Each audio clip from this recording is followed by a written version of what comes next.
Por que a bem-sucedida atriz Dana Plato perdeu tudo o que tinha? Como ela passou de trabalhar na série preto e branco para fazer filmes eróticos? Por que seus últimos dias foram passados vivendo em uma casa móvel?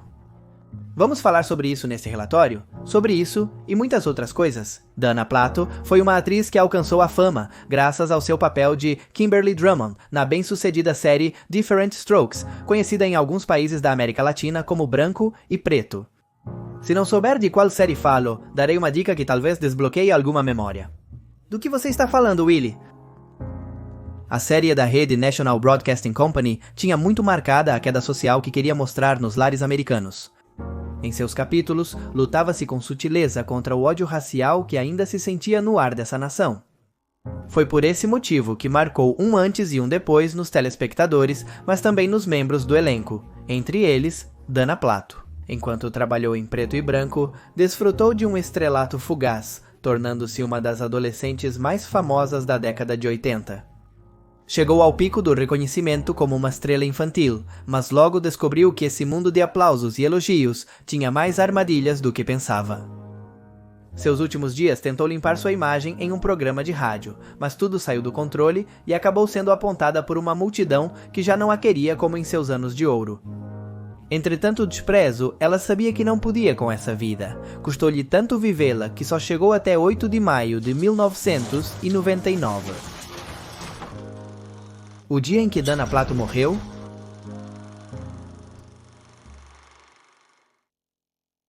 Antes de começar, gostaria que comentassem aqui embaixo se conheciam Dana Plato. Com qual filme ou série a conheceram? Se a viram em preto e branco ou se sabiam que ela teve um papel na saga do Exorcista? Bem, se quiserem saber sobre isso, terão que continuar assistindo este vídeo. Também os convido a deixar sugestões sobre possíveis futuros casos, e sem mais nada a dizer, dou-lhes as boas-vindas a este novo capítulo de LDAQ.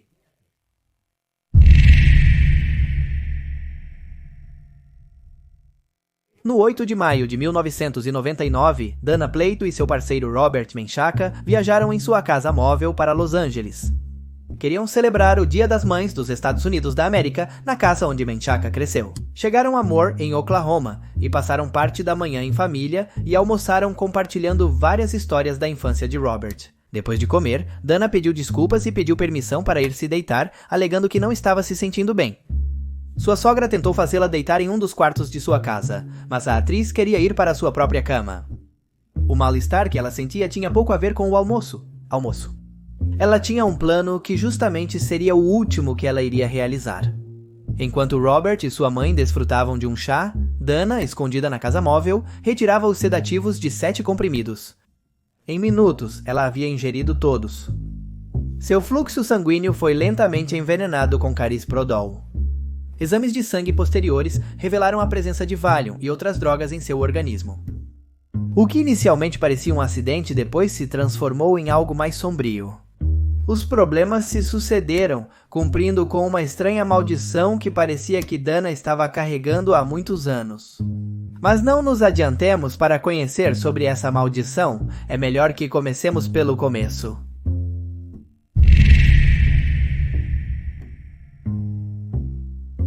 Dana Michelle Strain, mais conhecida como Dana Plato, nasceu em 7 de novembro de 1964 em Maywood, Califórnia. Quando abriu os olhos pela primeira vez, foi recebida apenas por sua mãe biológica, Linda Strain, que era apenas uma adolescente quando a trouxe ao mundo. Os primeiros meses estiveram juntas, mas a solidão e os medos de Linda a fizeram tomar uma difícil decisão, entregar Dana para a adoção. Foi assim que a história da futura atriz mudou completamente. Dean Plato, o dono de uma empresa de caminhões, e sua esposa Florine assumiram a responsabilidade pela pequena. Lá, ela ganhou o carinho de sua nova família e também o seu sobrenome. Sua história mudaria novamente quando seus pais adotivos decidiram se divorciar. Novamente, a pequena Dana, que naquela época tinha 3 anos, voltava a estar sob os cuidados de uma mãe solteira. Embora, claro, desta vez, o cenário e as possibilidades eram diferentes. Viviam no Vale de San Fernando com um punhado de sonhos e muito amor. Florin prestou atenção ao carisma e à beleza de sua filha e entendeu que ela poderia se sair muito bem na atuação. Os cachos bem formados e o olhar angelical foram seu passe para passar em vários castings. E assim foi como Diana, desde muito pequena, entrou no mundo da televisão. Com apenas 7 anos, já havia protagonizado mais de 100 comerciais. Aos 11, fez sua estreia na ficção, fazendo parte de O Homem Nuclear. A mãe de Dana também atuava como sua agente. Ela direcionou a carreira da filha para um rumo específico. Para evitar que a pequena atriz fosse manchada por filmes grotescos ou fora do seu estilo, a mulher recusou a participação da criança em 2 papéis. São papéis que outras meninas ocuparam e que talvez conheçam. Uma delas era Violet para o filme Menina Bonita e o segundo era para o papel de Regan McNeil em O Exorcista.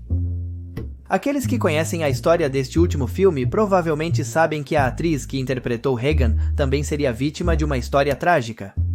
Se não conhecem o assunto, convido a assistirem o vídeo sobre a maldição do exorcista no meu canal principal. Ano após ano, Dana foi escalando na indústria e suas possibilidades foram aumentando. No ano de 1977, começou seu caminho na tela grande graças ao filme Regresso a Boogie Creek, um filme de aventuras e suspense que não foi muito bem aceito pelo público. Apesar da rejeição inicial, Dana teve sua revanche com O Exorcista. Vendo o sucesso do filme, sua mãe deixou de lado seus preconceitos e aceitou que sua filha participasse da sequência do filme intitulada O Herege. De uma forma ou de outra, eles haviam alcançado seu objetivo. Dana era procurada pelos produtores e muitos estavam interessados em seu perfil.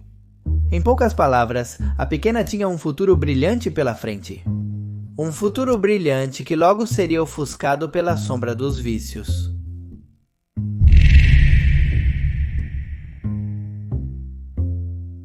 Tempo depois, Dana participou do programa de talentos, The Gong Show.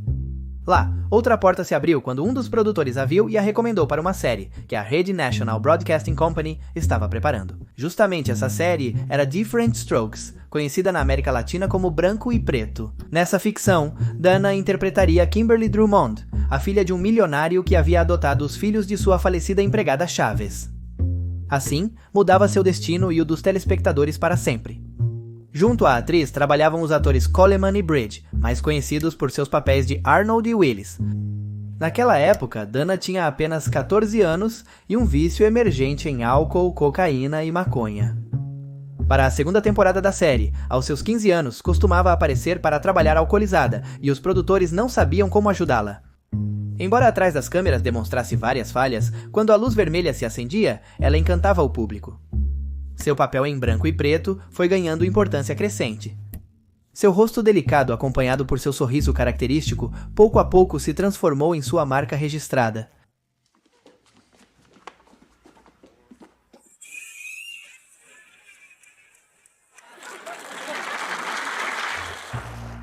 Uma das grandes particularidades da série foi que, em meio a uma sociedade americana racista, soube permanecer, crescer e deixar uma marca que até hoje é lembrada. Sobretudo, a pergunta de Arnold. Do que você está falando, Willis? Tanto Dana Plato quanto seus colegas Coleman e Bridge passaram de simples atores a se transformarem em estrelas de televisão. Mas como os jovens atores lidaram com tamanha responsabilidade? Bem, a verdade é que eles não souberam como lidar com isso.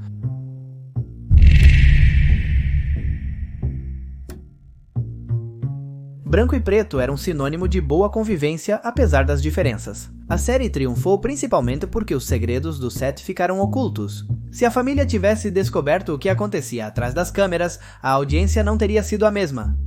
Especificamente, houve abusos de drogas, tentativas de suicídio e fraudes, mas algo que se manteve ao longo do tempo foi a famosa maldição que acompanhou a ficção. Aparentemente, todos ficaram presos aos papéis da série e não conseguiram se destacar em outras oportunidades de atuação. O resultado da maldição aparentemente condenou Dana Plato, mas também os outros atores. Gary Coleman, que interpretava Arnold, ficou conhecido por continuar parecendo uma criança quando na verdade era um adulto, uma particularidade desenvolvida por um problema renal que impedia seu crescimento.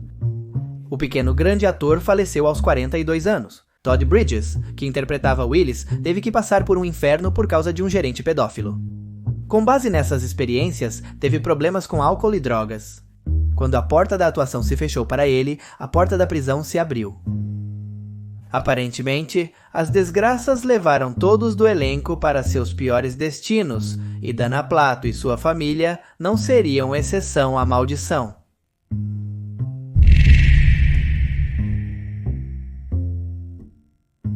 Enquanto os lares dos Estados Unidos viam uma típica adolescente sorridente, a realidade mostrava algo totalmente diferente. Dana era uma garota depressiva, triste e insegura. Apesar de ter desfrutado da fama, ela sempre esteve no lado B do espetáculo. O abandono, a solidão e os problemas com sua mãe feriram sua psique até deixá-la muito fraca. Essa fraqueza a levou para o caminho das drogas e do álcool.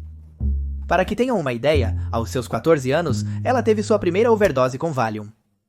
Como já adiantei, Dana e seus irmãos adotivos da série estiveram conectados desde o início. Por esse mesmo motivo, houve rumores de que ela estava tendo um caso com Bridges.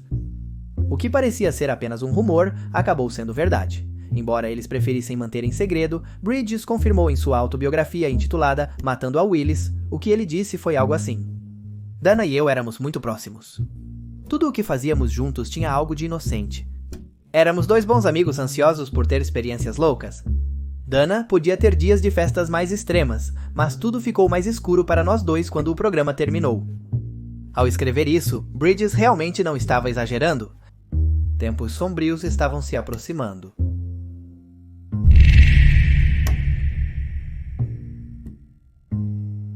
O ano de 1984 seria inesquecível para Dana. Aos seus 18 anos, enquanto estava programando a 7ª temporada de Branco e Preto, ficou grávida do guitarrista Lenny Lambert. A atriz entendeu que se aproximava um problema e tentou solucioná-lo. Ela propôs a seus chefes incluir sua gravidez na história. Os produtores não conceberam isso. Seu papel de menina mimada e rica não poderia trazer uma reviravolta tão grande na trama. Portanto, a única solução foi uma viagem de estudos relâmpago a Paris. Os telespectadores a esperaram, mas com o passar dos capítulos, acabaram esquecendo dela.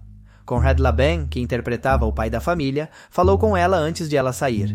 Dana disse que estava animada para se tornar mãe e que quando tivesse o bebê, nunca mais estaria sozinha.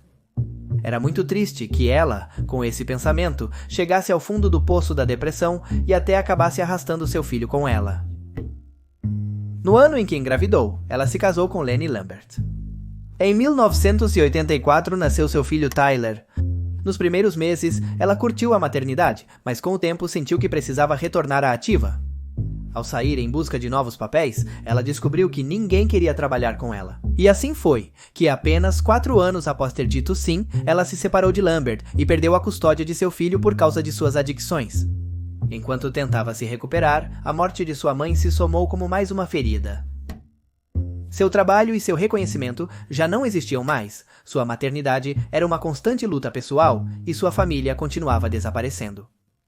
Novamente cercada pela solidão, ela buscou uma solução na revista Playboy, posou nua e conseguiu que falassem dela.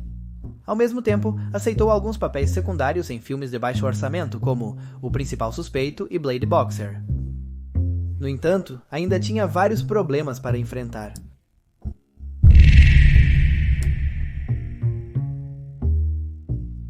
Suas dificuldades financeiras foram cada vez maiores, principalmente quando seu representante fugiu com boa parte de suas economias e a deixou na ruína.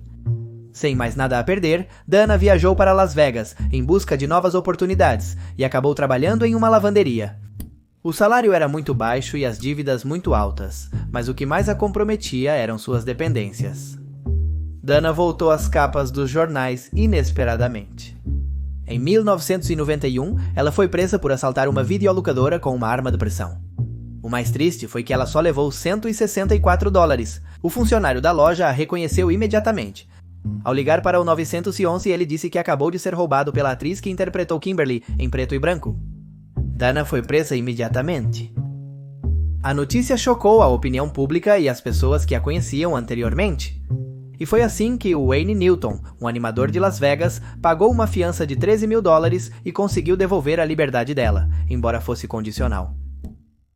Em janeiro de 1992, Dana voltou para trás das grades depois de falsificar uma receita para conseguir diazepam. Depois de 30 dias presa, ela entrou em um programa de reabilitação de drogas e tentou reconstruir sua vida. E voltou a atuar, só que de uma maneira muito particular.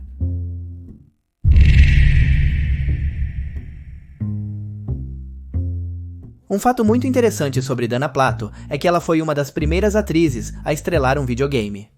Embora Night Trap não tenha tido o sucesso esperado, é considerado o primeiro elo de um ciclo incrível que depois abriu o caminho para Mortal Kombat. A utilização de pessoas reais em movimentos virtuais era uma novidade naquela época. Enquanto a reabilitação oferecia mais oportunidades para Dana, a vida a aproximou de sua mãe biológica. A televisão, como costuma acontecer, se alimentou desse momento, e seu primeiro encontro foi televisionado.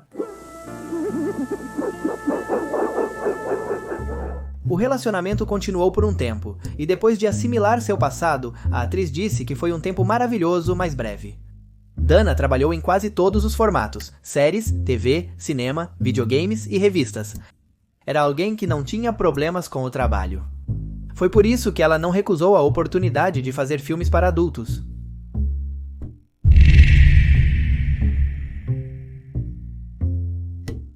Quase chegando aos 2000, Dana tentou aplacar suas dívidas com sua incursão no soft porn.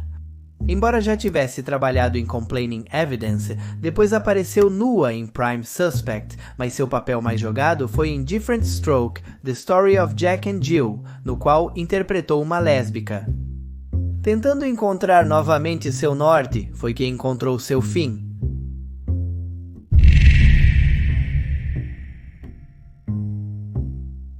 Dana voltou a acreditar no amor e se juntou com Robert Menchaca, quem foi seu último parceiro.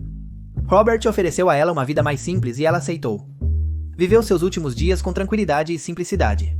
O casal se deslocava e convivia em uma casa móvel, se davam bem, embora Dana continuasse lutando com os fantasmas do passado. Seu trabalho era variável, às vezes a chamavam para atuar em filmes eróticos, mas nada em que pudesse se destacar. Seu fim começou a ficar evidente em março de 1999.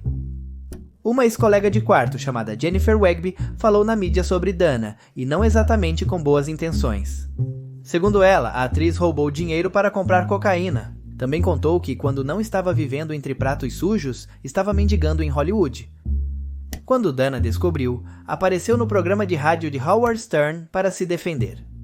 Ela queria contar a verdade para limpar sua imagem, mas a maldição do preto e branco ainda complicava a situação. Embora tenha reconhecido seu passado sombrio, afirmou que há anos estava limpa de drogas e álcool. Os ouvintes começaram a ligar para o programa, mas não para apoiá-la, e sim o oposto. Dana tentou conter os rumores, oferecendo-se para fazer uma análise para provar que não mentia, mas acabou se retirando em meio a raiva e gritos. Foi assim que ela passou seu último dia de vida, renegando a vida que havia levado.